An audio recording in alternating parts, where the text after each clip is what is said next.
Hello and welcome to a special edition of Meet the Leader, brought to you by the Uongozi Institute. I'm your host, Gwamaka Kifukwe. On tonight's program, we're extremely honored and privileged to be guests of His Excellency General Yoweri Museveni here at the State House in Kampala, Uganda. Your Excellency, welcome to the program. Thank you. And I want to start with a, maybe not quite a simple question, but what does the word leadership mean to you? Leadership means somebody to have a compass which can tell you which is the north, which is the south, which is the east, which is the west, and lead the people to the right destination. So you must have a target and also a compass, two things.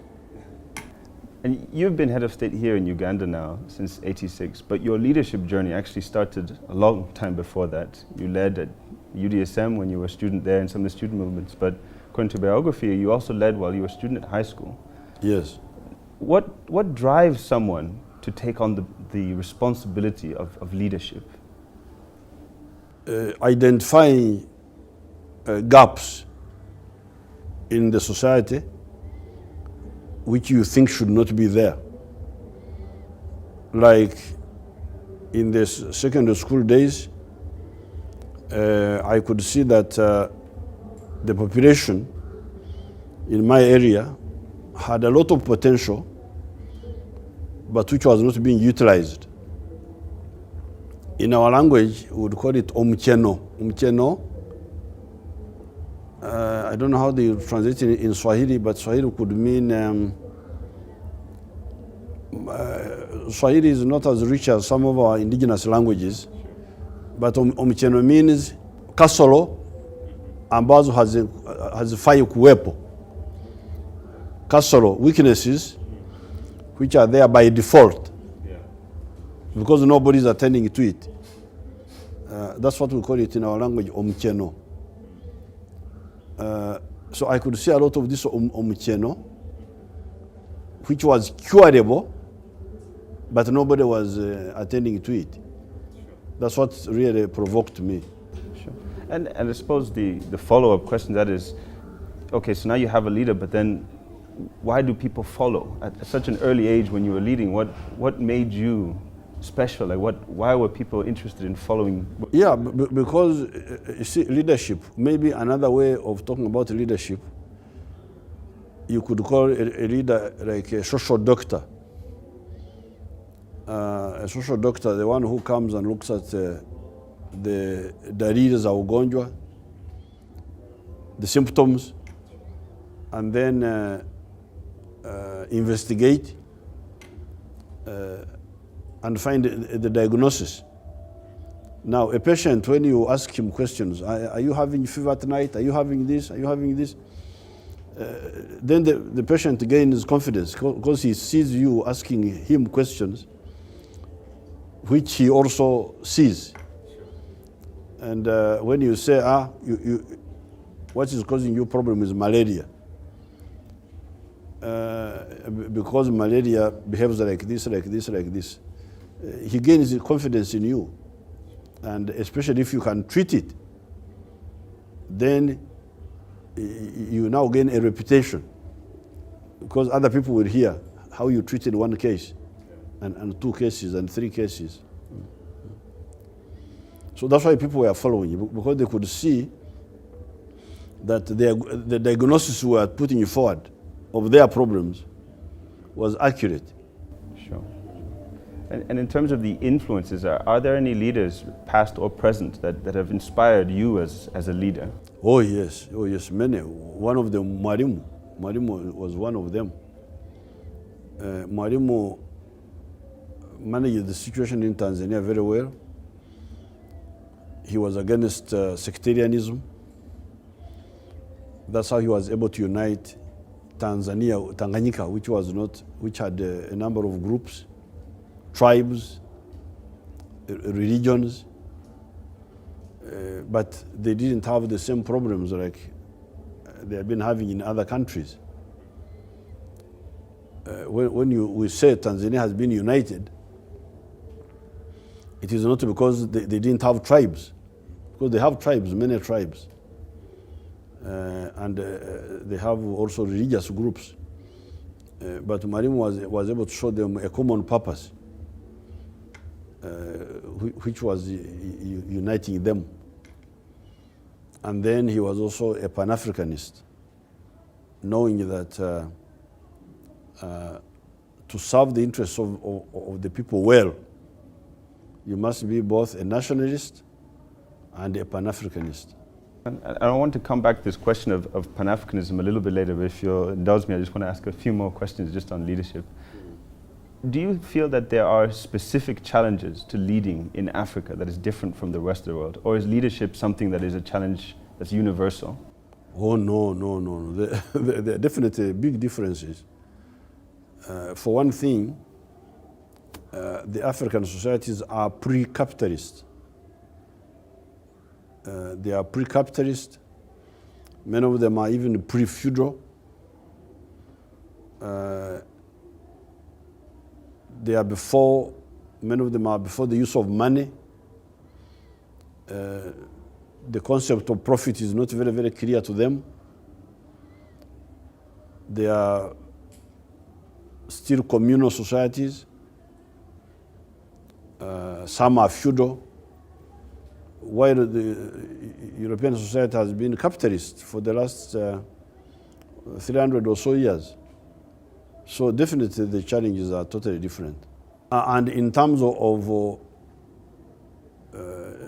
managing the government, the difference is that in Africa we are building nations, while in Europe and America they are running nations. Sure. Running is different from building. Yeah, for sure. And also then, as a leader, what has been your vision, not just for Uganda, but for Africa? Well, the vision, I start with the individual. This individual person. What does he need to ensure him prosperity, to be prosperous, and to be secure? These are the two words, prosperity and security. Me, I am a cattle keeper in my area. As a cattle keeper, I produce milk, I produce beef, I produce bananas, I produce coffee, I produce tea. Now, my neighbors don't buy my milk. Why? Because they also produce the same product. So they don't buy from me, I don't buy from them. So although we are from the same area, same tribe, if you like, but the tribe does not help me to be prosperous. Because they don't buy what I produce, I don't buy what they produce. So who buys what I produce? This is the people of Kampala. Because they are the ones who don't have cows, so they are the ones who buy our milk. They are the ones who buy our beef. They are the ones who buy our bananas. Coffee is sold internationally, and so is tea. So, in my own self-interest, I must be nationalist. Because it is Uganda that can guarantee my prosperity. My tribe cannot guarantee my prosperity. My religion, that one is irrelevant. It cannot, it will help me later in heaven, but here,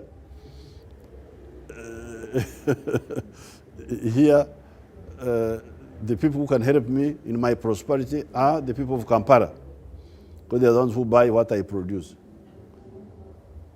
But when you study it carefully, you find that even the people of Kampala cannot help me sufficiently.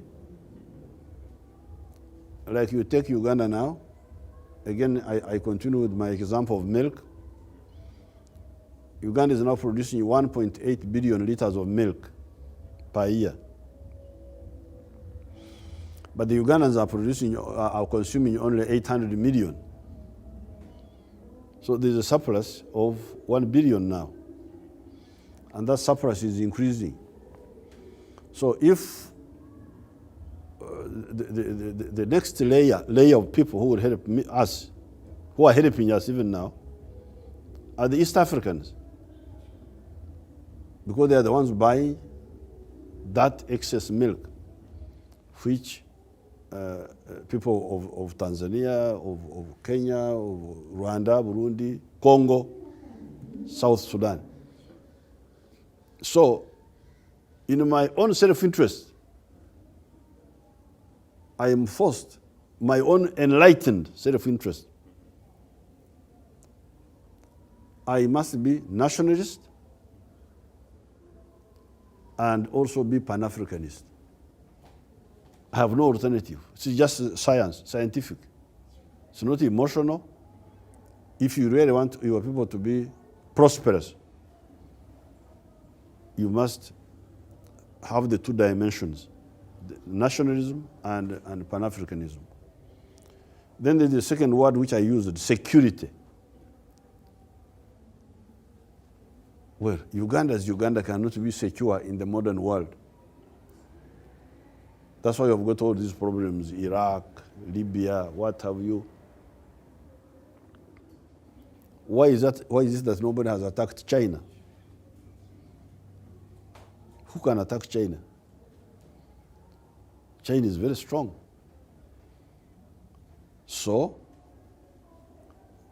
why were we colonized? Some people try to say that we were colonized because of guns and so on. That the Europeans had guns and we did not have guns. That's not very true. Because even the Chinese did not have guns initially. But they could not be colonized. The Europeans tried, but they couldn't succeed. They only ended up in Hong Kong and Macau. They couldn't swallow the whole of China. China was too big to swallow. Now, Africa was colonized because politically we were still organized at the tribal and clan level. These were our micro units, which were easier to deal with one by one. So therefore, now that we survived colonialism, some of the people who were colonized never survived colonialism. They perished. Like the Red Indians. Where are they? If you go to America today, they will show you people whom they call Americans. Those are not Americans, those are Europeans. The real Americans are in reservations, some like national parks, more or less. In South America, it's the same story. In Mexico, in Argentina, the indigenous people were either eliminated or marginalized. For us, we were lucky here. We survived colonialism because of our strong genes and our strong economy. Indigenous economy was strong. That's what enabled us to survive all these problems, the slave trade, colonialism. So now that we survived and regained our freedom, we should have used the first opportunity to strengthen ourselves so that we immunize ourselves against any future threats, the security I'm talking about. So when we talk of nationalism, we talk of Pan-Africanism, we are talking about the two words, prosperity and security. But if I can jump in there as well, how do you balance a sort of regional or even a Pan-African agenda against a national agenda? Because we've often seen that the issue of sovereignty has come in the way of some people fully integrating into an East African community or even at the Pan-African level. Where is the problem? Because I have told you my problem. Yes. I am a producer of wealth. I'm not a parasite, but a producer. There's no way he can have a problem with integration. Because I've told you my problem. I am producing milk, I want to market for it. So where is the conflict of national and regional? I don't see it. It cannot be found in the productive sector. Maybe in the consumptive sector you may have people who, for instance, you can have inefficient producers of milk in Uganda who fear competition from more efficient producers of milk in Kenya. Then they start saying national, in order to protect their inefficiency. Yes, at some stage, you'll have to deal with the issue of identity. See, for instance, if they say we integrate with the Arabs in North Africa, that now creates, yes, economics may be in the interest of integration, but then there's also the issue of identity. What language shall we speak, and so on and so forth. So you would have to see which units can you integrate with that are compatible and easy to live together. To me, that will be the boundary, compatibility. But otherwise, in terms of advantage, I don't see the conflict between what you call the national and then after what you call national. These were colonial creations. Now, if the colonialists created Uganda, and we say Uganda is good, then how can we fail? Why can we not have something better than Uganda? What is the logic?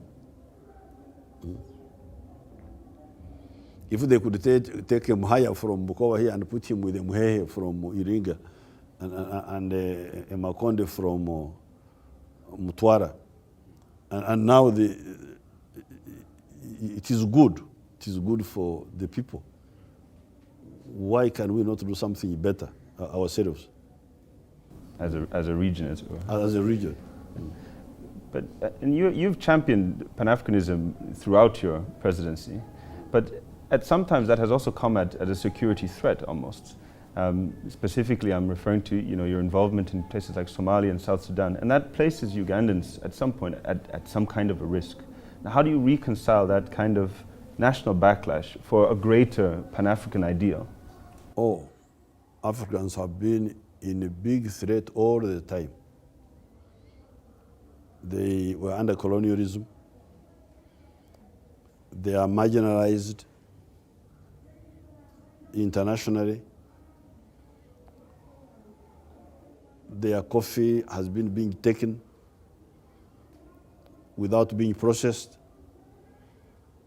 Like coffee, we get, if you sell a kilo of coffee, before processing it, you get $1 per kilo.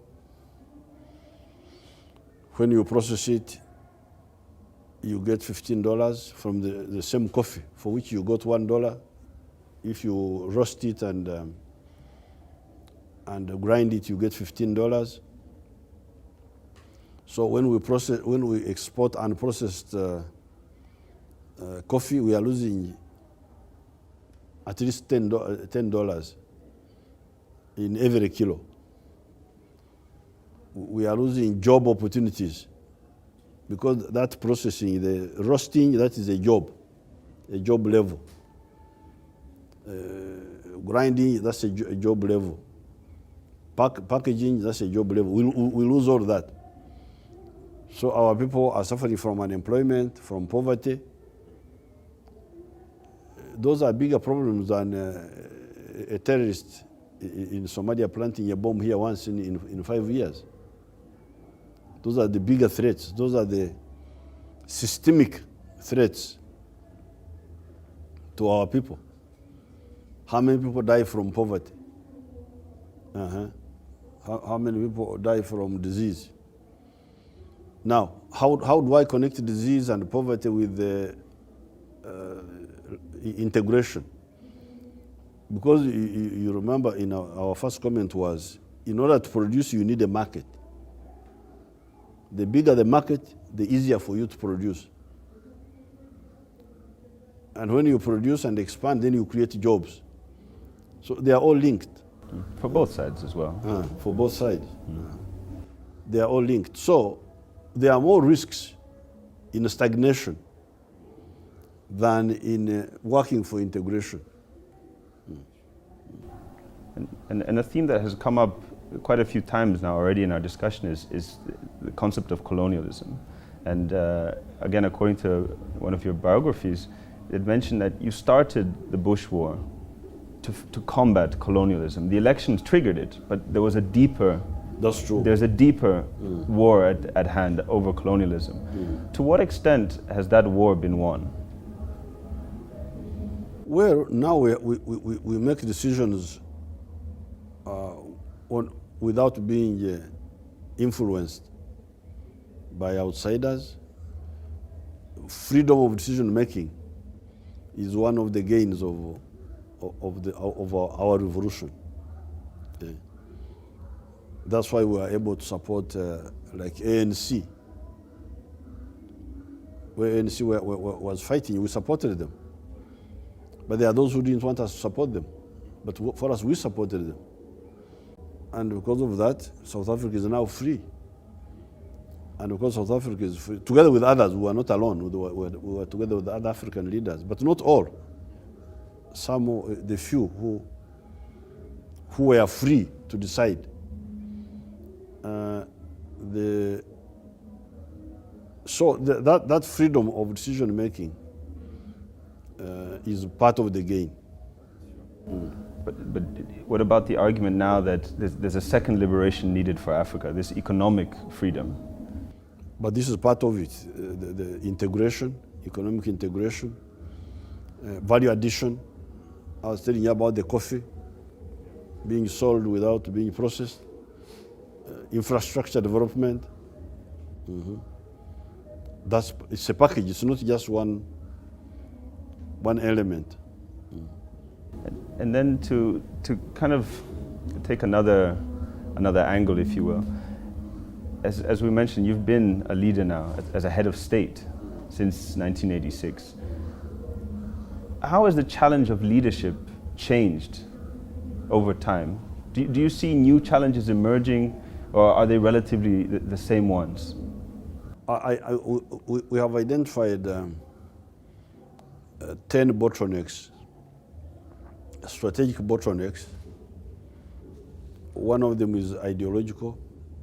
What I was telling you at the beginning, what is the purpose of Uganda? What is the value of Uganda? And that one I explained it to you. I said, I need Uganda for my prosperity. Now that is always one of the bottlenecks. When you are not able to define that correctly, then you get into mistakes. Then you have the problem of infrastructure, electricity, roads, the railway. Because if you don't solve those, the cost of production will remain high. Cost of transport will be high, cost of electricity will be high. Now, if those costs are high, that means you can't, the companies cannot manufacture cheaply inside your country because the production costs are high. And that leads to no investment and no employment and so on. So there are other bottlenecks, lack of education. Now, those bottlenecks were identified from the beginning, and we are dealing with them. But one of the bottlenecks was the lack of integration, because you cannot produce sustainably without a market.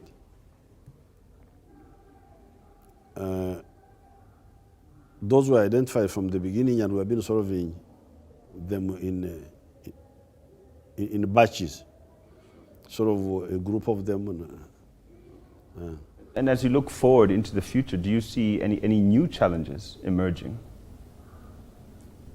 Of course, there are new challenges from outside, for instance, like ideological chauvinism of some of the groups in the Middle East, like the colonialists trying to reassert themselves. Those are external threats,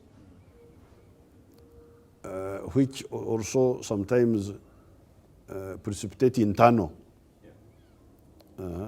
So they are there, but our biggest challenge is to deal with the original problems. Yeah. And in dealing with these challenges, as you know, at the Uongozi Institute, we're doing leadership capacity building. What advice would you give to aspiring leaders or to the leaders of the future about the approach to tackling, the current issues that still plague the continent and their countries, but also the ones that are coming ahead? Remember that you are a social doctor. You are here to know the sickness of this patient called Ugandan society. What is their sickness? Or what are their sicknesses? If you don't do that, then you will have no purpose and you will fail. So identify the issues and diagnose it, and then provide the appropriate kind of solution. Yes. Okay. And we're coming to the end of the program, really unfortunately, but is there any other sort of advice or anything else you would like to say, both to our audience but also to your fellow leaders across Africa? No. It's just because Africa, because it is, as I've told you, it is historically pre-capitalist, pre-feudal. You find that the problems are roughly the same with some local variations.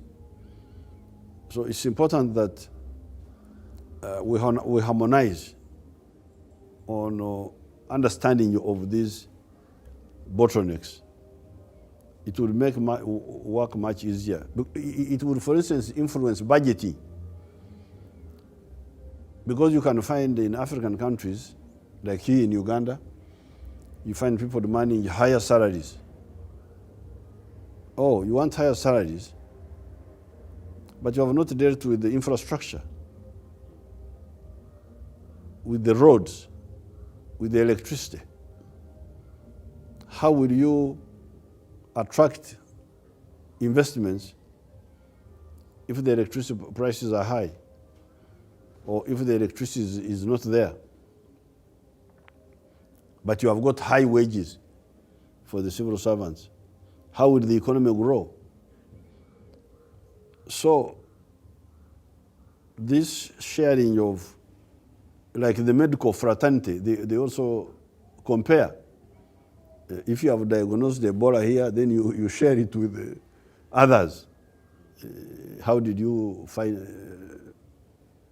identify Ebola? How did you identify malaria? That's what I would like to mention, because a lot of time is wasted. Some of these stimuli are universally applicable. Like the Europeans, they wasted almost 300 years failing to define the way forward. There were people called bullionists. These were people in Portugal and Spain and so on, who believed that if the Europeans go to South America and kill all the Red Indians and steal gold and silver, it would make their countries rich, because they thought richness was gold, that if you had gold that you are rich. Now, Portugal and Spain excelled in that, in killing the Red Indians in South America. but they ended up being the most backward countries of Europe. Then you had another group in France. Those were called physiocrats. Now the physiocrats believed that agriculture was the source of all value. But that's not correct. If you have got only agriculture, you will not move. And agriculture itself is not sustainable without industry. The two must interact. The Europeans couldn't move until this man Adam Smith came along and said, no, what you need to do is to specialize, have a division of labor, and you exchange. Cooperative advantage. If somebody is good at something, then he produces it and then sells it to somebody else. So that's how the Europeans were able to move. You find a country like Holland, which did not have gold, which did not have silver. It became a developed country. Even today, it's more developed than Spain or Portugal. Although Spain is a very big country with a big population, with a long history, but because the diagnosis was not correct. Okay. Yeah. They lagged behind. In Asia, you can see countries like Burma. Burma is a very rich country in terms of natural resources, in terms of agriculture, in terms of forests, minerals. I think they even have oil. I think they even have petroleum in Burma. But it's now far, far backward compared to South Korea. South Korea is a very tiny country with no resources, but because of the diagnosis, a correct diagnosis by Park Chung-hee, one of their leaders, Korea now is one of the richest countries in the world. Burma, bigger in land area, richer in natural resources, but very far behind Korea. Okay. Well, thank you very much for joining us on the program, and hopefully we can have you again soon. Thank you.